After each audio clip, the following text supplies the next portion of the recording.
Hello, and welcome to the Kreative Devices Mobile Podcast, a podcast designed for all creative devices users to tell their story and to help bring even more creative awareness to the world. Today, we are joined by the one and only Goobsters from Goobsters Room. How you doing, brother? Yo, what's going on? Appreciate you, my boy. Thank you for having me. Thank you. Thanks for coming on, man. Yeah, of course. Yeah, how you doing, man? It's been a while since we had a conversation. Yeah, it's been a little minute. I've just been busy recently, just working on projects, mixing, doing some edits in the backhand. So just always just working. Okay. Can Yep. you talk about anything you might be working on?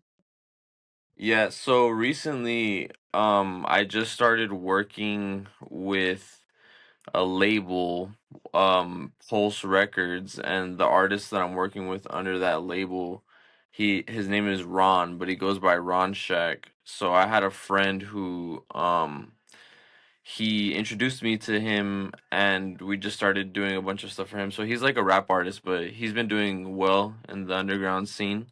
Mm, So that's who I'm really working with mainly right now. And then I also have a bunch of mixes from independent artists as well, that have discovered me through the YouTube channel and the content and all that kind of stuff. So that's kind of where I'm at right now, currently, still working and all that stuff or whatever. But I mean, shout out to everything that I have at my disposal because like just getting straight to it, since I've gotten the laptop, that's what's allowed me to do a lot of my work, especially since I've been mobile all the time, like literally completely shameless plug. Like I just love it, like ever since I've gotten it. Every video that I've had since like last year, January, was edited on that laptop. Every single one.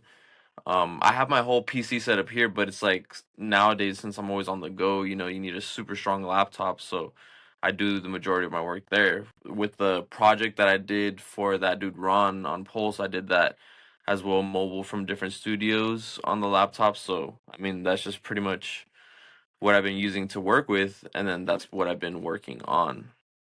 okay. That's awesome, man. Yeah, I'm yeah, glad we were able to help make that happen. You know, yeah, yep. awesome, man. Well, you know what? Before we get a little further, for those who may not know who you are, why don't you just give a little introduction, let everyone know who you are, what you do, stuff like that. So my actual name, I'm not sure if you're aware of it. Not, I mean, few people know, but my actual name is Christian, and I go by Goobster from Goobsters Room. A little history behind the name Goobster is just something that I came up with for like my Instagram handle way back in the day. Whatever. People usually always ask, they're like, why Goobster? It's just something that I pulled off the top of my head. And I've had that since I was like 14 or whatever. And throughout high school, people would just call me that, whatever, blah, blah, blah. So once I started making music and branding myself, I just kept the name. And since this is my room and this my home setup is where I do the majority of my work, I just called my studio Goobsters Room. So that's where Goobsters Room comes from. And what I do primarily is audio engineering, not really much of a producer, more just strictly audio engineering. I do know how to produce a little bit, but again, the main focus is just audio engineering. And I had started engineering back in 2016, so almost about 10 years, maybe 9 years now, so primarily engineering. And yeah, that's mainly what I do for those who do not know. And then just recently I started up a YouTube channel to, provide more education for people who want to learn different things about engineering. There's a lot of information already out there as far as engineering goes. You could read blogs, you could read articles, you could do that, but the main reason why I started making my own videos was because there were certain things that I felt I wasn't seeing from other content out there that I wanted to kind of fill in the gaps. So that's what another thing that I do. So I do engineering and I provide education for those who want to learn. And then I guess some sort of entertainment too, for a short period of time. I did some like skits and stuff like that, basically doing like um skits about studio life and like the kind of funny things about it or whatever. I was doing Mhm. skits for a little while too, but mainly primarily just audio engineering and education in audio engineering. Okay, awesome. Yeah. So, you basically mix records for artists Yes, in layman yes. terms. Okay, To sum it up, yeah, in layman's okay, terms, yep. Mixing records for artists, yep, making them sound good. awesome, awesome. And which Yep. genre do you work in? So primarily right now, I guess it's like hip hop, rap.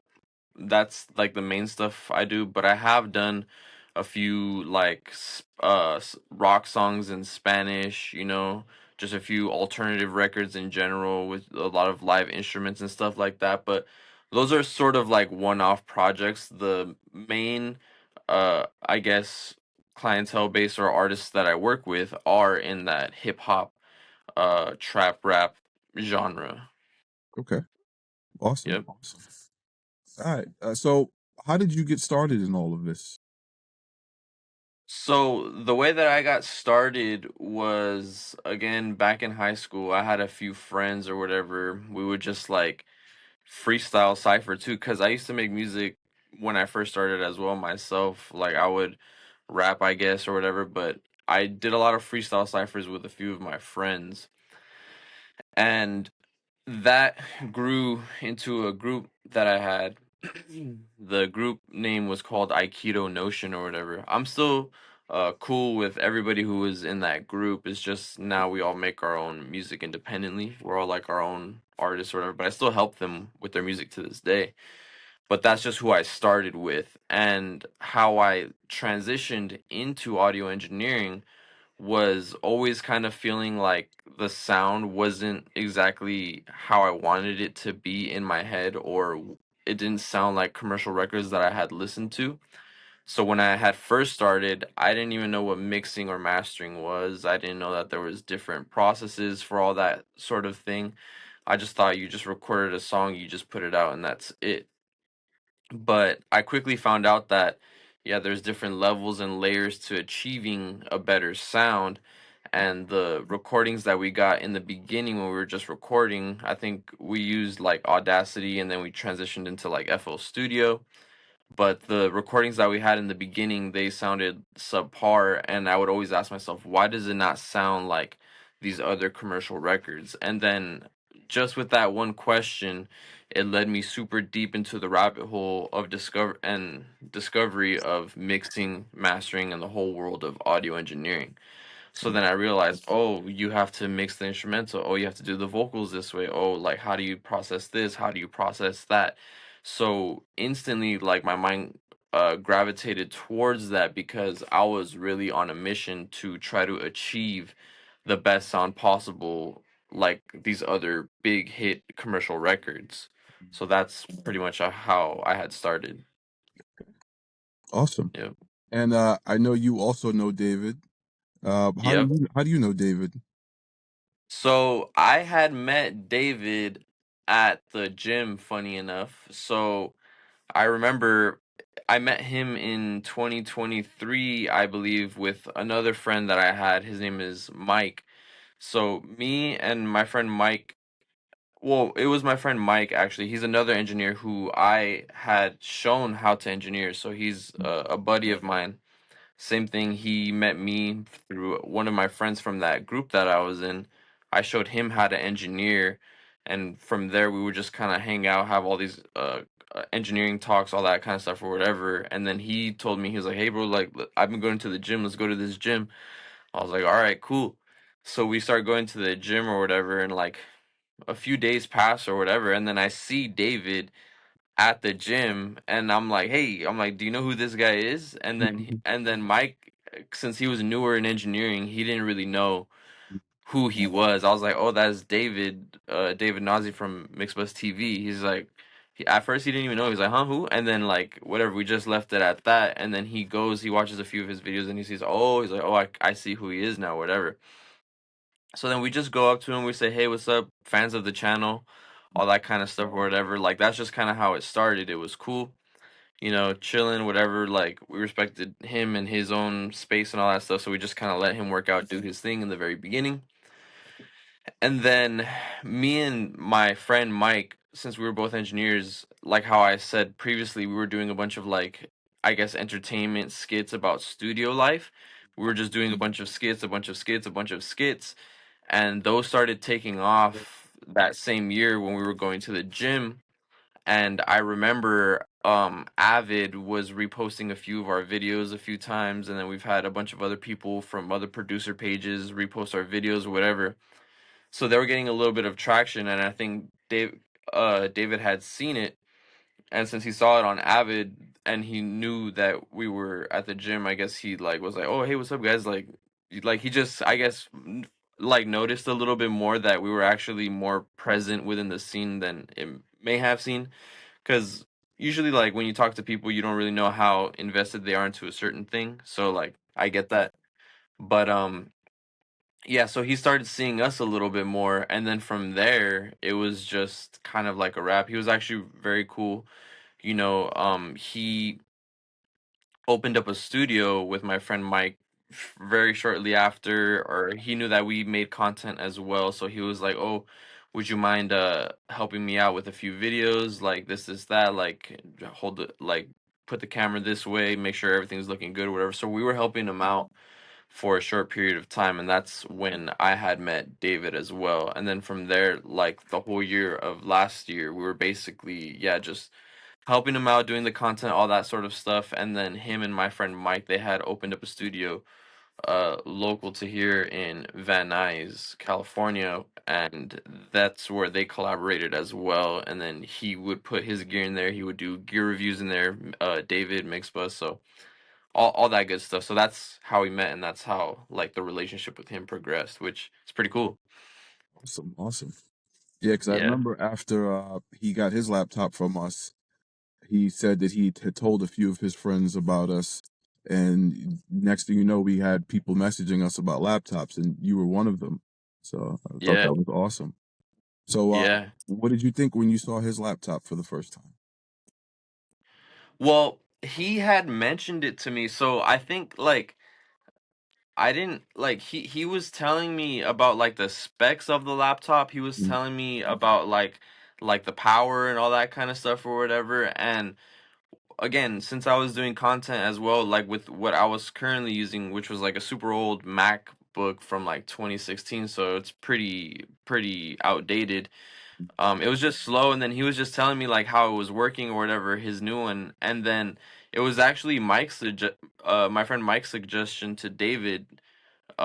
He said like, because I was the one who mainly did more of the editing when I was working with my friend Mike, so he had suggested to David like, "Oh, like you got a laptop, like um Christian needs a new laptop or whatever, like you should ask or whatever." It was kind of like his doing. So I didn't even see, like, I saw David's laptop after I had already received mine. David was just telling me about it. see, So yeah, so like but I think we had, to be honest, gotten our laptops around the same time though. Or it probably was something. like it was probably maybe like a week, two, maybe three max difference. But yes, but since like mainly I would just see David in the gym, we were just working out, so there wasn't any like actual gear or stuff like that. Because usually after the gym, me and Mike would go to my friend Mike's studio and film videos, and then David would go and to his studio and do all of his work. So like we would that's kind of like where we would interact and set things up and hang out and talk or whatever at the gym, and then from there, that's where everything else came into place. But yeah, I remember I had first seen his laptop when we had went to that studio owned by the record label Pulse, and he was using that laptop to run a session for the guy who owns the Circle Audio microphones, Keith. He was using your laptop to run the session to do a sound demo for the Circle Audio microphone, which is the Circle 251, which is a recreation of the Telefunken 251. So we did like we had done a comparison between the two, and that was the first time I had seen David's laptop. But by the first time I had seen David's laptop, I was already well into using my laptop, and I had already edited like I think 3 whole videos on the laptop. And they're pretty big videos, 4K files, the whole works.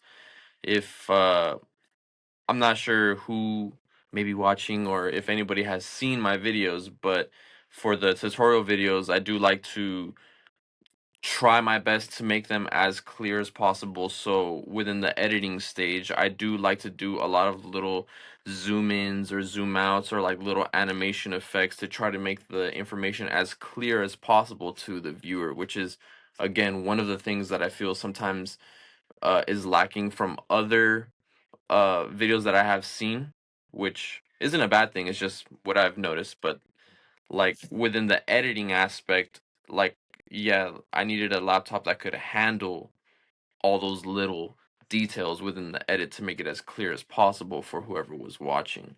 So yeah, by the time I had seen David's video, I was already like, yeah, like my third video in editing.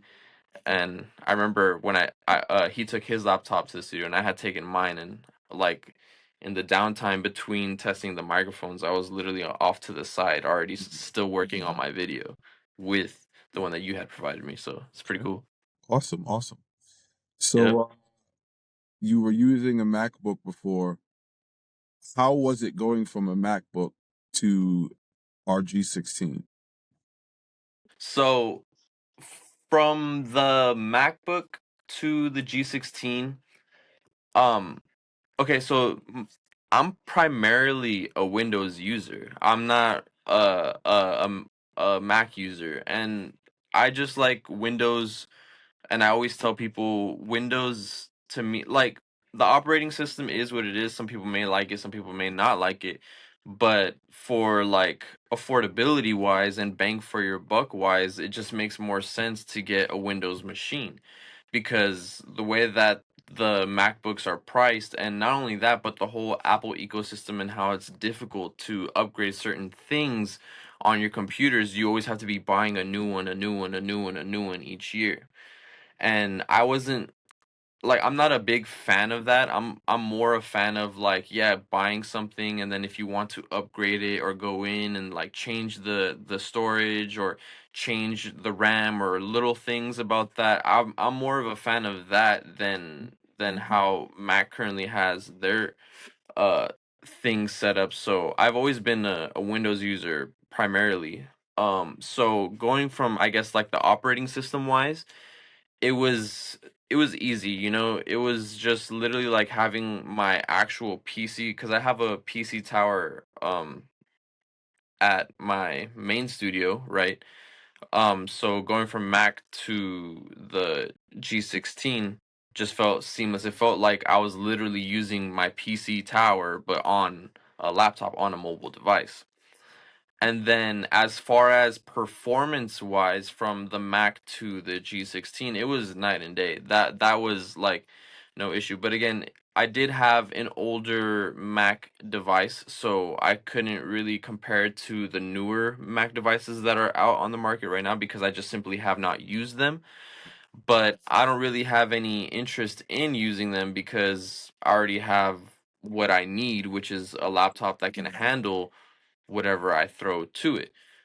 So again, performance wise, yes, when I was running a bunch of sessions on my G16, it was seamless. It was just like that one little thing in the beginning where I was kind of not thrown off, but like it was just interesting because I'm so used to like having like a big tower with the fans or whatever. So like when the fans would kick in for the G16, I was just kind of like interested if there was a way to like go around that or whatever. But then again, when I started running sessions, it was just only when I was downloading plugins or downloading things that the fans would really kick in, or when I'm video editing.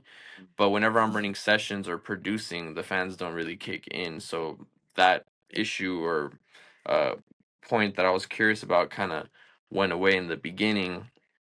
But yeah, then again, after that, like the recording was seamless. It was literally as good as my I have like a I spent I think about like 3,500 at the time for a custom PC, like with the big graphics card, all that kind of stuff or whatever. So the laptop held up to my actual PC, which was like it was surprising to me. So that was like my experience, but where I noticed the biggest difference was when I was video editing, because I remember literally at the time before I had the laptop, I was editing a bunch of videos, short form content, literally, and it was like small videos. It was just like 1080 resolution, vertical format for Instagram, and like the on my MacBook, I would shoot the videos at 4K, but then downscale it to 1080. But I guess it was still like processing like the 4K or whatever, or when I was editing it. But the Mac couldn't keep up with that, like to retain like high quality video. Um, but with the G16, it handled it like nothing, and it would render it out quickly too. I remember literally I think just the Mac that I had reached the end of its lifespan, because it got to a point where like it didn't even want to render out my videos anymore, or it was taking like 20 minutes to render out like a 30-second video, which was pretty ridiculous. And then when I went from the G16, or from the Mac to the G16, yeah, the time for those videos cut significantly as far as rendering goes, and then as far as like the playback goes, um my timeline wasn't stuttering, and it was like smooth for those smaller short form content videos. So it was a very pleasant upgrade that was well needed and came just in time. Nice, nice. Yep. Cool. So I know you said your friend and David have a studio, and you've been to this studio. Have you ever done sessions in that studio? Yes, I have done a few, but with that studio, like that studio already has its own computer and stuff. I mean, if I needed to like, cuz that friend studio, he already has his own setup and his own computer, and since like I have conversations with him or whatever, and we have like a very close relationship, like all the plugins that I have, he has all that kind of stuff, vice versa. So whenever I would go to that studio, he did have like a Mac studio. But it is funny because, yeah, like I don't know if his Mac Studio was bugged or not, but yeah, like the performance on it sometimes would be more clunky Mhm. even than the lap. And that's not even me trying to like say that to say that. That's just what it was. That's just what it was. Like whenever we would try, I remember very specifically, we would try loading Acoustica plugins, and Acoustica plugins are very CPU heavy, and I remember he couldn't even load any Acoustica plugins without Pro Tools popping up, oh, CPU overload, CPU overload, CPU overload, CPU overload. And it's just funny. I'm just like, well, that's me and him. Me and my friend Mike, we kind of had a joke about it. We would always just be like, ah, freaking manzana, like, because that's apple in Spanish, but we would just say like, that's just some manzana shit, Yeah. like we had like a little inside joke about that. Um, but yeah, but whenever I would run sessions, still regardless, it was a little bit slower, unfortunately. But I would just use the MacBook at that studio over there. Okay. Wow. Yeah, Yeah, I've heard stories about that. I remember David telling me something about the Mac studio at the studio uh didn't run the way it should, for a Mac studio. They want so much money for it. And again, this is yeah, not to say anything bad about Apple. I think Apple makes fantastic devices. I don't think they're worth the money, but I think they make good devices. And yeah. I just don't like the limitations that they put on people. How you No, can't, yeah, and that, yeah, so yeah. I, That's the biggest issue. I have a question. yeah. Have you seen how like, well, obviously like the M1 and all that, that's like an ARM chip, Mm. right? Where it's everything all on that one chip. Have you ever considered doing something like that for your computers? Like, or how does that work with Windows? Because I know there's like a few select laptops that are starting to implement that onto Windows, if I'm Right. not mistaken. So Snapdragon is a company that makes processors for mobile phones and tablets. Okay. So they started Okay. making processors for Windows devices. The problem is they just aren't as powerful as the x86 processors that we use. They're good, don't get Okay. me wrong, Yeah. but it's not the same. So you want excellent single core performance as well as excellent multi-core performance in your processor. Yeah. And even when they do perfect it, it's just going to be a lot more money. And what we're doing is Yeah. we're giving you the best bang for your buck. It's all about price per performance, right? Yeah. Performance is key. Performance is number one. That's the main priority. So Yeah. whether it's an x86 chip or an ARM chip, as long as it's going to give you the best performance for the price, then that's what we're going to focus on. Because Mm, I understand. you don't need an ARM processor for performance. Yeah. I don't know if Mac got rid of that, but I know in some of their higher end Mac studios they still sold high end Intel chips. So you could choose to Mm, get one with an Intel chip or choose to get one with an ARM chip. And a lot of people would get it with the Intel chip because this way all the old programs that they used to use that only work on Intel, they'll still be able to use it. Now, yeah. I'm sure their ARM chips have caught up to where they only sell those. I honestly don't know because I don't deal with Apple anymore. Like you, I have an older MacBook that it's basically like an expensive paperweight at this point. Um, Yeah. and it turns on, and if I don't have my studio anymore, but if I did, it would basically be the internet computer. And I tell people all the time, if you just want something that's going to be a great basic computer to go online, check your emails, do web surfing, stuff like that, Yeah. Apple's the way to go. Because you'll Yeah. have less things to worry about if you're not knowledgeable about using the internet. But when it comes to Yeah. performance devices, I wouldn't recommend Apple for performance devices. Yeah, for the price as well. Yeah, it's Yeah. just ridiculous. Like, yeah, I was on the website recently just looking like at the new M4s, and just to get like a fully max maxed out M4 is like $7,000-8,000, which is crazy. And that's why that's why it boggles my mind when people don't under like I'm not trying to throw any shade at Apple because I still like, yeah, like Apple is Apple, whatever. But like when you want to go from, like, let's say like a 1 terabyte to like a 4 terabyte, or like a 8 terabyte, and it's costing like $2,000-3,000 upcharge just to do that, that's insane to me. When you could literally buy like a SATA drive or whatever for like, I don't know how much they are now, but like way less than that. So just that's kind of how I always gauge it with people. But it's just, I feel like right now, the only unfortunate thing about Windows is that certain things are more biased to Mac. Like Mm. in the studio, like in the studio, for example, if right now, like, let's say, because I remember David had gotten the McDSP APB, which is like an Mhm. analog processing box or whatever. I don't think that's what it stands for. Yeah. And that was only supported for Mac Mhm. OS. You know what I'm saying? So like that's just like the only downside that I'm not a big fan of with Windows, but it's not even really because of like a performance thing. It's just more of like a bias Right. thing. Things are biased to Apple for whatever reason.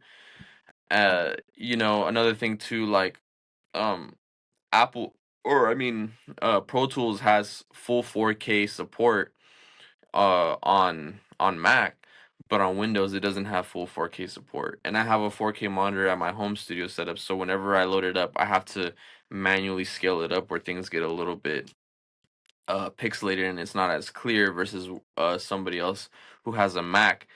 That's fully 4K supported. Not only that, but just little tiny things like with the sound drivers and all that kind of stuff. It is more biased to Mac, which I mean that's just like the only unfortunate part about being on Windows. But hopefully soon, one day, I feel like that's more of like an Avid thing or whatever the case may be. But hopefully they go and they make things a little bit more accessible for people on Windows. Same thing with like interfaces and stuff like that. Like the Avid Carbon, for example, that's the interface that we had at the studio with David. And you can't use that interface on Windows. It just simply won't work. It's Mac only. So just little things like that. But it's more of just like a bias and compatibility issue over versus a performance issue. But I mean, you work around it. Yeah, there are companies who are always going to partner with each other and make things, for one another.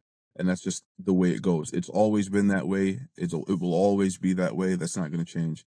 I was having a conversation with David about him changing from Windows to Mac after being a Windows only user for all these years. And, Yeah. you know, even though he was frustrated at the situation with his build, because he bought a bunch of components to build his own PC, as Yeah. had done before. Yeah. Unfortunately, some of the components that he ordered, they didn't play well together, and he was having issues. And whenever you build a PC, you have to make sure that you use parts that work together. Because the problem with Windows is anyone can make parts for it, but they're not always Yeah. going to be the best parts. They're not always going to have the best driver support, and hardware isn't always going to play well together. And Yeah. that's one of the things that Apple does. They make sure they only use hardware that works well together, and they create custom drivers and stuff like that.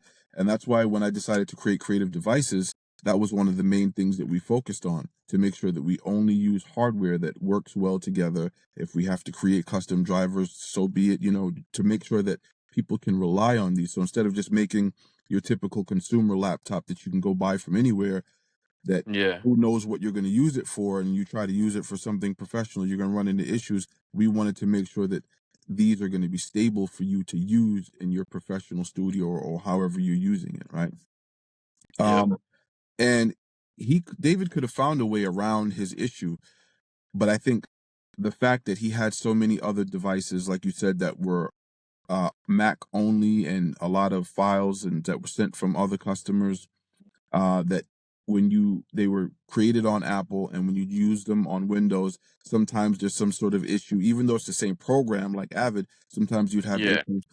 And then Thunderbolt doesn't really work that well on Windows unless you buy expensive hardware to support it. And Yeah. so when you're dealing with certain things that won't work on Windows, and you're trying to run a studio, and they kind of force you into that pocket, right? So Yeah. if you Exactly. if you depend on particular pieces of gear, then you have no choice but to go a particular route in order to use Hmm. that gear. So he Yeah. went that route. He said he wasn't excited about it, but it was what it was. He had to do what he had to do. But he still uses the laptop, he told me. Yeah. He uses it. Bella uses it. As a matter of fact, we're gonna have Bella on here also. You know, Nice. she'll be Yeah. on after you. And so I'm not upset. I understand, right? Yeah. The thing with Thunderbolt is Intel and Mac got together and they created this, and they pushed the whole Thunderbolt interface thing to try to let people believe that Thunderbolt is a better connectivity than USB for audio, which it's not.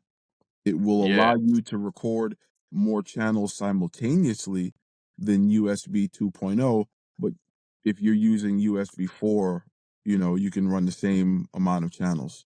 But then you have to Yeah. think, and I said this several times, with USB 2.0, you can record over 40 channels simultaneously at studio standard 24-bit 96K. How many Yeah. devices are actually available that will let you record over 40 channels simultaneously at 24-bit 96K? There's not many. Yeah. No, yeah, you're gonna need giant studio for that. So if you can do that with USB 2.0, then why do you even need Thunderbolt? Exactly. It's only good if you're transferring large amounts of data quickly, which you can do with Mhm. USB 3.2, USB 4. You know, it's the same. USB 4 is the same speed as Thunderbolt 3 and 4. So you Yeah, really don't need it. And almost every Thunderbolt interface has a USB variant. So even if you yeah, like a particular USB interface, just get the USB version. It's the same thing. y- You know what I mean?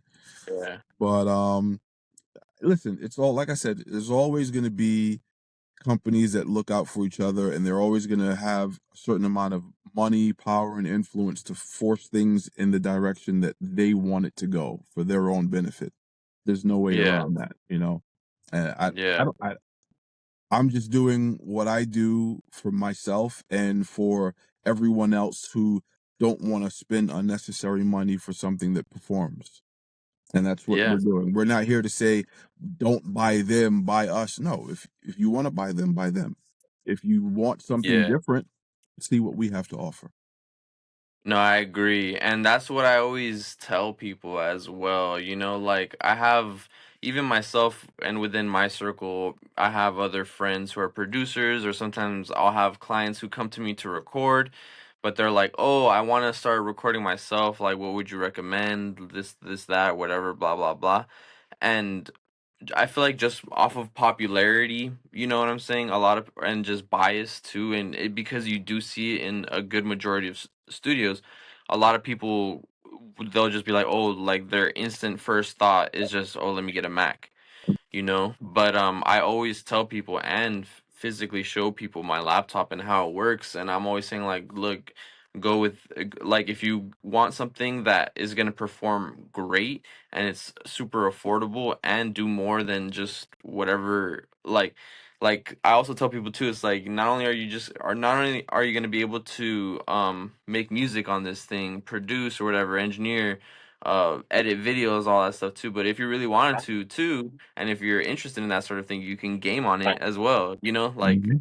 a lot of other things as well too. But yeah. So with a lot of my other friends, like I always recommend to them your devices, because I genuinely do love the lot. Like I genuinely enjoy the laptop, and it's funny because we had done the video on my YouTube channel. I think it's like at about like 10,000 views now, which is not bad for the Mhm. YouTube video.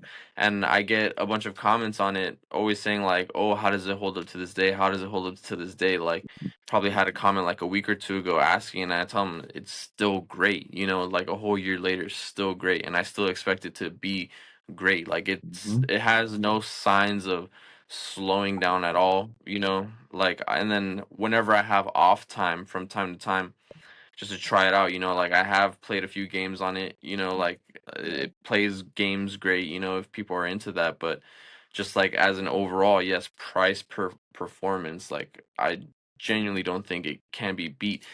And that's just something that maybe this podcast or content or just all that stuff around is just more so I feel about like information. You get what I'm saying? Like a lot of people, they quickly jump to that, oh, like let me just get a Mac, let me just get a Mac. But yeah, like how you were explaining about Thunderbolt and USB 4.0, it's like you can get the same speed, same channels. What would you really need this for? They're kind of like selling you certain things, expensive stuff, whatever. It all just boils down to information. But for those who are genuinely looking for a good device that performs well for the price that you pay for, I mean, it's already here. That's what it is. um, yeah, but then if people just aren't educated enough or whatever, or for even like how you said, like if they just want to go and like still purchase an Apple just because they want to, some people even buy them just as like a status symbol thing, just because it's so expensive, they just buy it to flex. If that's the type of person that um somebody is, then yeah, that's perfectly fine too. But speaking towards that specific demographic of people who want great power for a great price, I mean, yeah, that's just where it is. KD all the way. Thank you, thank you. Yeah, Yep. man. I really believe in it. Like I said, I use these devices myself, and I can't imagine using something else because I haven't come across anything else that can hold up to like these devices do. And we put a lot into them to make sure that they do, you know. I mean, nothing is perfect. I'm not going to sit here and say, "Oh, we have the best devices in the world." And when you create something, even though we're custom building these, parts of them are already assembled, right? We get different components and we put them together and we test them for days to make sure everything is great before it leaves the factory. But Yeah. anything can happen, right? Maybe a third party device can fail, if the RAM or the SSD comes from X manufacturer, Samsung, Kingston, whoever it is, and it works out perfectly. Maybe it might fail sometime after you get it. These things happen. You could buy a cell phone and you could get a dud. There's nothing that's perfect, but we go through extensive testing to make sure that everything is perfect before it leaves the factory. We record everything. We can send it to you to make so you can see like it's legit, you know.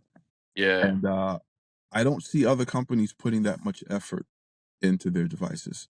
And it Yeah. would be nice, we try to do what we don't see other people doing. The same thing with the customizable options, your logo on your laptop, your tablet, your accessories, your merchandise, et cetera, you know. Yeah, and that's another big one too. Every single time I show my laptop, that's always like one of like the main like wow or like talking factors. I think that's like a nice touch on it. Every single time, yeah, like I'll whip it out at the studio or whatever. They're like, "What? That's not a sticker? That's like engraved." I'm like, "Yeah, like they come like that. Like if you want your logo, all that kind of stuff." It's funny. It is really like a conversation starter, and people do I feel Mhm. enjoy that aspect of things, or they think that it's like unique and cool because not a lot of people are actually doing that. Exactly. Yeah. It's awesome. So tell me Yep. more about what's going on with you and Goobsters Room coming up in the future. I know you have some plans, what's happening now and what's going to be happening and where you see yourself from now within the next 5 years or so.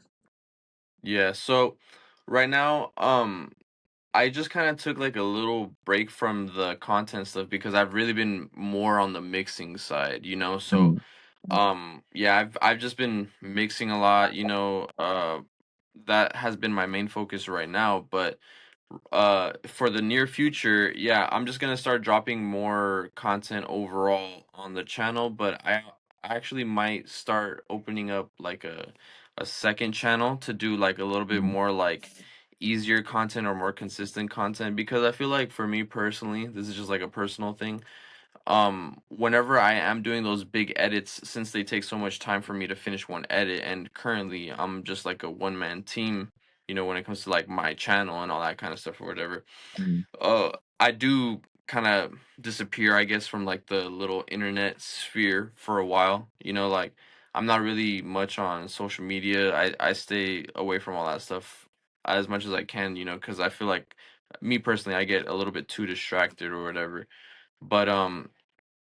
But yeah, so like I want to start just uploading more consistently, which I'm going to. So more tutorials, but not only that, I'm also planning a few other things in the works, like some more like entertainment content, all that stuff, but everything studio related. mm, And yeah, starting up a second channel to make just like some more easier, straightforward, light edits or whatever, or like discussions about specific things, like anything, talking about like uh the technology space of music, like computers, all that kind of stuff or whatever, all those sorts of things. And then also for artists who want to start recording themselves and all that kind of stuff too. I'm going to be providing like digital assets for them to kind of help them uh achieve better recordings, because with the clients that I'm working with now, um I'm starting to see a trend where more and more people are moving into like the self-production, home production stage mm, than ever before. So my main goal, just like how your goal is to target like people who want good price per performance devices that can handle all sorts of creative things. My goal is to sort of target the people who want to um improve their recordings or their home recordings and keep elevating that as well, which is again another reason as to why I kind of think of I kind of think of myself when I first started, like how you had Mm. asked earlier, like, oh, like how did you start or whatever. And I remember when I first started, there was a lot of information that I didn't really know or whatever. And I just kind of want to provide that to the people and keep that going for the newer generation of artists to come up. And that's who I'm working with right now. So it's like my main goal was always to kind of help the artist. So it's like whether that be engineering or showing them how to engineer or Mm. various things like that, that's just what's gonna come from me in the future. Okay. So there's going to be a lot of tutorials on how to record yourself, what you need to have in order to record, how to get started, maybe some template stuff like that. Yeah, exactly. Yep. Okay. Awesome. Cool. Yep. Definitely be looking for those in the future. Awesome. Appreciate it. Yeah. Thank you. I feel like I've been asking you all these questions here, and I do this with everyone. Is there anything that you would like to ask me? Well, that was like one of the only ones, like the arm thing. I was just curious because it, I mean I'm not too like into like the nitty gritty of the tech space as far as like Mhm. computer building goes, but I've just seen that like that has been a trend, like the arm stuff. And another thing too is like I don't know. What are your thoughts on the new 50 series graphics cards? I feel like that's an interesting thing as well too, huh? Well, we won't be using them. Yeah, no, yeah, because it's just I don't know, like the whole like AI thing, how they're trying to do that for like the games and all that kind of stuff. Like it's just interesting. It's not really like anything new, I guess. I think if all you care about is games and you want to rely on AI to help you boost your frames in gaming, then I guess it's not bad if you have the money to spend because they're expensive. Yeah, But if you want actual powerful graphics cards that will work for your video editing, your 3D rendering, as well as gaming, the 4000 series is still the way to go. yeah, And the thing with us is we don't jump on whatever the newest wave is because the majority of yeah. the time they haven't worked all the bugs out yet. And That's always how it is. Yeah, right, we don't want to be bothered with that. It's too much of a headache. So once something is a little more stable, then we'll implement it. yeah. It's just yeah, interesting how all that processing goes. Do the creative devices the laptops right now, they're still you still just use the 30 series, right? No, we've been using the 40 series since last year. Since the end of Oh, last year, I think maybe yeah, third quarter of last year we started using the 40 series. So we okay, have the nice. we have the 4060. We were gonna offer 4070s, but the same thing like with the 3060 and the 3070. For the price of a 3070, we put 180 watts in, so you're gonna get 3070 like performance out of that 3060.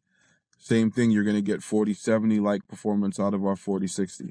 You know, Yeah. if we ever decide to do the Mark II again, maybe we'll put a 4070 in the Mark II. But the Mark II is it's a pre-ordered device. But one of the things I would like to do is create a community where everyone can come together and decide what they want in their dream laptop, what processor Yeah. they want, what graphics card they want, the size of the display, the resolution, RAM, storage, whatever they want. If everyone can decide, maybe we'll create a list and everyone will vote, and whatever one is picked, we'll build it. As long as Yeah. people are willing to pre-order it, we'll build it. So like with the Mark Yeah. II, we told people because several people asked us for a G16 with the most powerful processor we can get. And we figured, well, Yeah. we can do that, but it still has to be within a reasonable price because otherwise it's not going to make any sense. Yeah. And enough people pre-ordered it, and we were able to build Mark IIs, and we sold them to everyone that pre-ordered them, and whatever was left over, we sold them, and then we did one more run of Mark IIs, and that was it. So we can do it. We're not going to build one. It doesn't make any sense, right? Because Yeah. something like that literally has to be built more from scratch. So we have to have, I don't know, if at least 10 people pre-order, something like that, then we can make it. So if everyone can get together and decide on whatever their perfect dream computer can be, we'll build it. You just have to decide what it's going to be and pre-order it, and we'll make it happen. Yeah. I think that makes sense because I've seen stuff similar to that. Yeah, where it's just like a majority thing. It's like people vote, and then it's like, oh, okay, yeah, and then Yeah. that makes sense. Another question that I had too was about like the battery life. So for me, it's like I always use the laptop plugged in, Mm-hmm.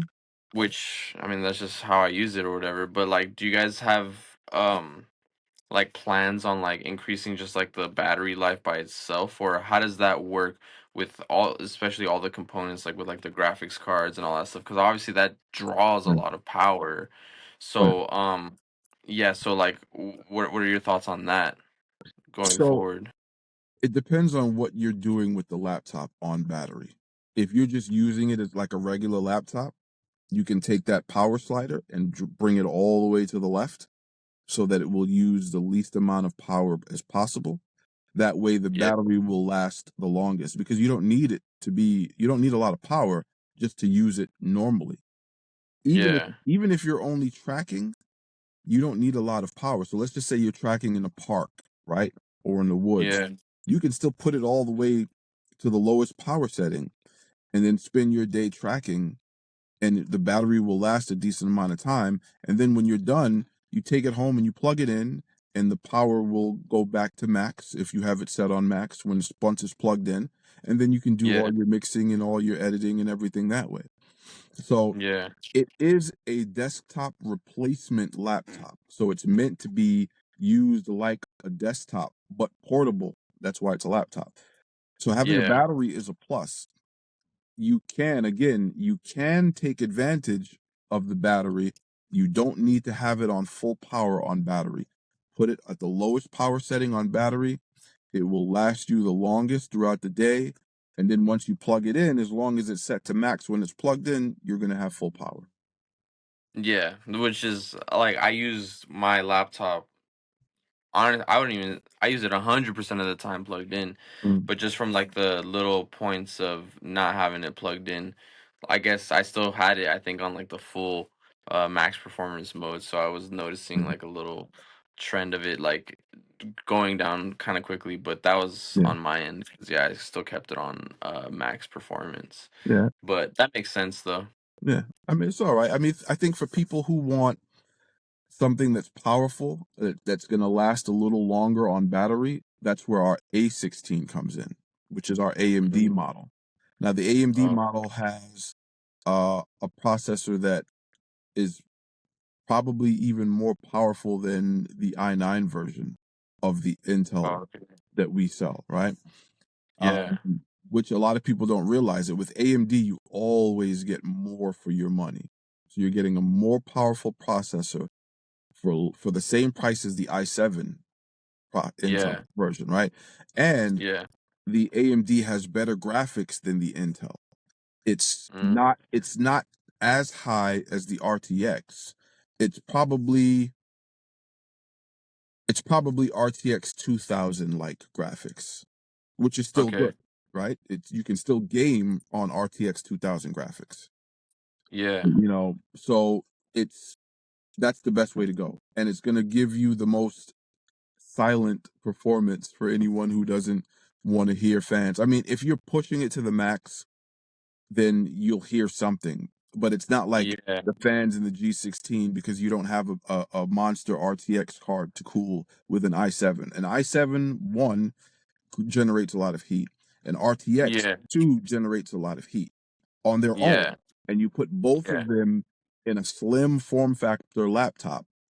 That's why we Yeah. have to use such powerful fans to maintain that temperature. If you notice, that laptop never overheats. It never even gets hot to the touch. You can run it for months and it can maintain performance. That's how we designed it, you know? So Yeah. the fans are doing its job. If we stopped it from doing that, then it's going to overheat. Then you're going to get thermal throttling. Performance is key. It has to perform. It has to maintain performance. That's why the fans are going to work the way they work. If you want something that's not going to work as much, then maybe an A16 is what you should be looking at. Interesting. Yeah, it's just a bunch of different ways you could go about it, but it all makes Yeah. sense though. Yeah. Yeah. What's thermal throttling? Like how do you know when that's even happening? Does an error pop up or is it just like the performance just drops? Yeah, the performance drops. There is no error. There's nothing to let you know except you'll notice a decrease in performance. So thermal throttling is basically a fail-safe mechanism. So once a Mm, CPU, especially an Intel CPU, yeah. AMD also, but it's really Intel because AMD is a lot more efficient than Intel. So what Okay. happens when a processor reaches a certain temperature, to prevent it from overheating, it will do something called thermal throttling, where it will lower the performance of the CPU to Yeah. lower the heat so that the laptop doesn't overheat. You don't Okay. want that because it's going to kill your performance. That's the Yeah. reason why we put such powerful fans in our devices so that it will always maintain a certain temperature to avoid that thermal throttling so that you maintain performance throughout. Yeah. And that just goes back to again, yeah, exactly like what you're using it for. So yeah, for something like tracking or producing or stuff like that, it's not even like super high. Like you're not gonna use a graphics card when you're tracking like that Mhm. or anything like that. So like the fans don't even kick in when you're doing tasks like that. So that's not never even really an issue. And then when you're editing videos and if the fans come on, like well, it makes sense. It's just a fan. So Yeah. yeah, it performs how you would expect it to, and there's nothing. Yeah, there's I don't really see like a downside to it. You know, that's just kind of Mm. how it is. Yeah, I feel the same way. And again with the G16 and all of our models, it's not only about the GPU, but it's also about the CPU. So the Yeah, CPU is what's being used the most. When you're tracking, it does require a lot of processing performance to be able to track it low latency, but it doesn't ramp up unless you're tracking a lot of tracks and you're running plugins at the same time. Like if you start running through high intensity plugins while you're trying to record and you're doing several tracks at a time, then the fans might ramp up to try to keep the processor cool to maintain that performance.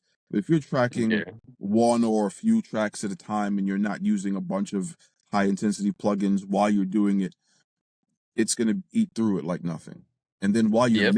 while you're mixing music, it doesn't matter that the fans kick in because if you're playing music, it's playing through the speakers or your headphones. You can't hear the fans anyway. And if you're No, yeah, right, and if you're rendering a video or whatever, it doesn't really matter. I think the people who sit in a dead quiet environment and listen and say, "I can hear something. It's the fans. Oh, I can't work because I can hear the fans." What You're not really making music. You're just sitting in a quiet environment and you're making an excuse as to why you're not being productive because you can hear a fan. I'm sorry. I'm honest. I'm an no, honest but person. that's no, that's no, exactly. That's just what it is. You Yeah, but know? that's why I always tell people like, um, yeah, that's why I always tell people. Like I said, like when I'm tracking. When I was tracking on the laptop, I didn't even hear the fan, and I was tracking with the artist right next to me in the same Mm, room. no fans kicked on. You didn't hear any fans in the background, so it's not even an issue. So yeah, I mean, again, for what it is, Yeah, super solid. yeah. And again, even if you don't like hearing fans, get an A16.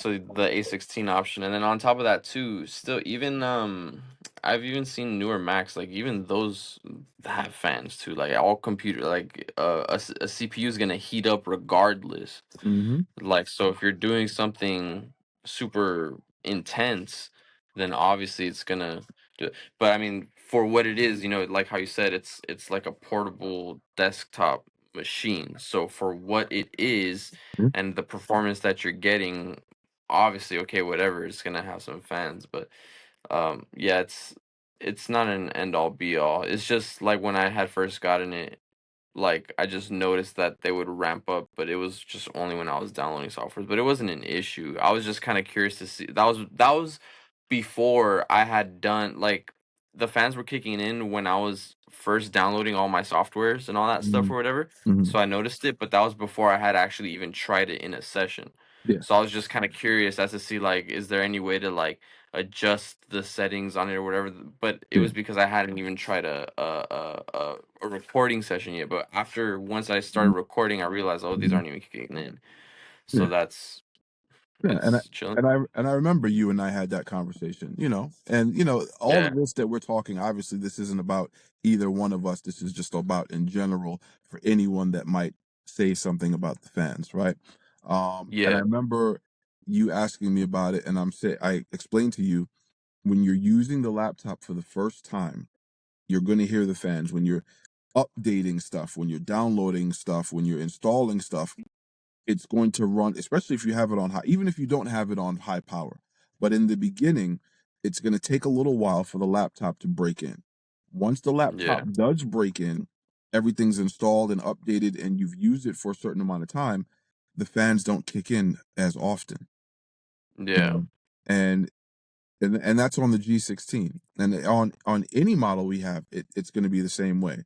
But I think the G16, the fans are going to be more audible than any other model that we have because it has to cool either that i7 or i9 yeah, and the RTX. So that is yeah, definitely going to be the most audible version we have. But even when it's audible at max, it's not that loud. And what yeah, what what I say is I did a video um using my voice recording next to the laptop in an acoustic space where you can yeah, hear the fan reverberate throughout and it's really ramping. And I'm talking through the mic in that video. It's the optimization video. You can yeah, can you hear my voice clearly in that optimization video? yeah. Is the fan noise I drowning out didn't. the sound of my voice? No, yeah, I didn't even notice the fan, to be honest. You see what I'm saying? So there you go. And Yep. I did it intentionally to show you in a reverberated space. I can't even talk right now. I need some sleep. Forgive me. You know, No, you're good. um, right next to the laptop. It's possible. It's Hmm. Is it ideal? Probably not when the fans kick on, but it's possible. Especially today with so many softwares. I mean, if you're recording outside or if you're recording live, like I've recorded bands live, you get Yeah. bleed and you know how to work with it. Worst Oh, case that's true. scenario, yeah, you know what I mean? Worst case scenario, you just kill the noise. Yep. Yeah. Yeah. Yep. Yeah. So what else you got for me? I like these questions, man. I like these things. It's making me think and it's always good information because someone else is gonna have questions that other people want to know that I probably haven't thought of. Yeah. I think that was it. It was just I was just curious about the ARM chip, and then I mean, so the only questions that I had, yeah, was like the ARM chip thing, but that was just like a side thing. It's not like mandatory, like you said. You don't need that for performance. The graphics card. I wasn't aware that you guys were using the 40 series now. So that's cool, you know. So that's like a bonus that I could tell people. So I didn't know about that. The battery life thing, and then I mean the fan noise stuff I already had the answer to, but um I think that's all that I have so far from the year that I've spent using the computer. There's nothing really that um I nothing else that I've come across where I've been curious about. I think you answered all the questions that I had. Awesome, awesome. All Yep. right. Of Listen, man, I appreciate you for taking the time to come on here and have this conversation with me. You know, course, and anytime. I'm sure everyone that wants to know more about you and what you do and all the stuff that you have coming up, they want to know where they can find it. Please share your information with us. Yeah, so if you guys want to find anything else about audio engineering or stuff like that sort, you can just look it up at Goobsters Room on all social media platforms: YouTube, Instagram. Those are the main ones. TikTok at Goobsters Room. That's it. Awesome, awesome. All right, man. Christian, thank you very much again. We'll keep in touch. Appreciate it. And man, it sucks. I missed you while I was out there, man. I didn't get to see you.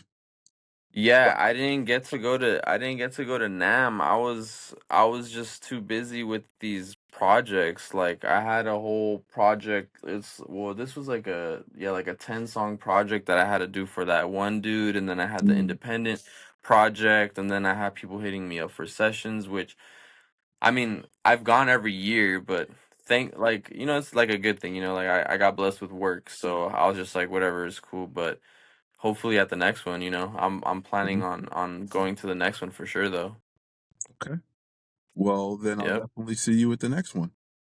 Sounds good for sure. Also, I got to take a trip out there anyway before that, so we'll link up. For sure. Yeah, yeah. Just shoot me a DM. I'll be in touch. We'll do.